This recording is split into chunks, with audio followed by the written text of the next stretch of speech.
नमस्कार, मैं सौरभ शुक्ला और आप देख रहे हैं न्यूज़ 18। उत्तर प्रदेश की राजनीति में गठबंधन बनते भी हैं, टूटते भी हैं, लेकिन इस वक्त सबसे ज़्यादा चर्चा जिस जोड़ी की हो रही है वो है राहुल गांधी और अखिलेश यादव की जोड़ी की। लोकसभा चुनाव से शुरू हुई ये दोस्ती अब संसद से लेकर सड़क तक दिखाई दे रही। हर बड़े मुद्दे पर दोनों नेता एक साथ नजर आते हैं।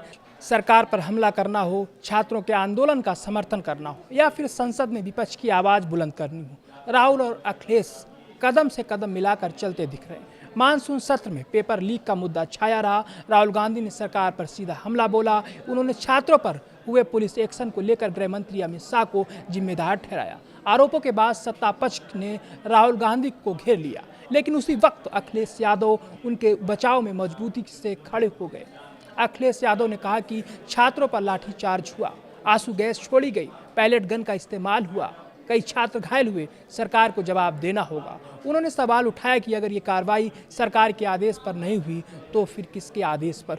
ये पहला मौका नहीं था जब अखिलेश यादव राहुल गांधी के समर्थन में खड़े हुए। इससे पहले वोटर वेरिफिकेशन यानी SIR के मुद्दे पर भी दोनों नेताओं ने एक सुर में सरकार को घेरा। महंगाई हो, बेरोजगारी हो, चुनावी प्रक्रिया पर सवाल हो या फिर शिक्षा व्यवस्था, हर बड़े मुद्दे पर राहुल और अखिलेश की आवाज़ एक जैसी सुनाई देती है। सिर्फ संसद ही नहीं, सड़क पर भी दोनों नेताओं की केमिस्ट्री साफ दिखाई देती है। 21 जुलाई को जंतर मंतर पर छात्रों के समर्थन में राहुल गांधी धरने पर बैठे तो अखिलेश यादव भी वहां पहुंच गए। दोनों नेताओं ने एक साथ सरकार के खिलाफ प्रदर्शन किया। इससे पहले विपक्ष के मार्च के दौरान पुलिस बैरिकेडिंग हुई, तब भी अखिलेश यादव सबसे आगे दिखाई दिए। यानी तस्वीर साफ है, सड़क पर आंदोलन हो या संसद में बहस, दोनों नेता एक दूसरे की राजनीतिक ताकत बनते नजर आ रहे हैं। राजनीतिक जानकार मानते हैं कि इस बार सपा और कांग्रेस का रिश्ता पहले से ज्यादा मजबूत दिखाई दे रहा है। सीट शेयरिंग से लेकर रणनीति तक दोनों दल पहले के मुकाबले ज्यादा तालमेल के साथ आगे बढ़ रहे हैं। भारत जोड़ो यात्रा के दौरान भी अखिलेश यादव ने राहुल गांधी का समर्थन किया था। लोकसभा चुनाव में दोनों नेताओं ने एक दूसरे के साथ प्रचार किया था और अब संसद में भी दोनों की साझेदारी लगातार दिखाई दे रही।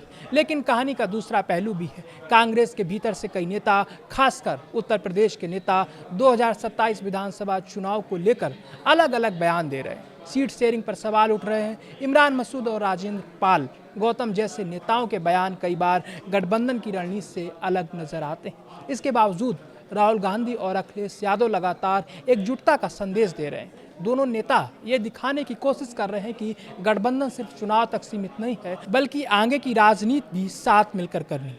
अब सबसे बड़ा सवाल यही है, क्या राहुल गांधी और अखिलेश की जोड़ी 2027 तक ऐसे ही मजबूत बनी रहेगी? क्या कांग्रेस और समाजवादी पार्टी अपने अंदर की खींचतान को खत्म कर पाएगी? क्या बीजेपी के खिलाफ यही विपक्ष का सबसे मजबूत चेहरा बनेगा या फिर चुनाव नजदीक आते आते राजनीति का समीकरण एक बार फिर बदल जाएगा? फिलहाल तस्वीर यही कह रही है कि उत्तर प्रदेश के दो लड़कों की जोड़ी सिर्फ साथ दिखाई नहीं दे रही, बल्कि हर बड़े राजनीतिक मुद्दे पर एक दूसरे की ढाल भी बन रही है। अब ये दोस्ती सिर्फ संसद की तस्वीर नहीं, बल्कि 2027 की सियासत का बड़ा संकेत भी मानी जा रही है। देखना होगा ये राजनीतिक केमिस्ट्री सत्ता की राजनीति में कितना बड़ा असर छोड़ती है।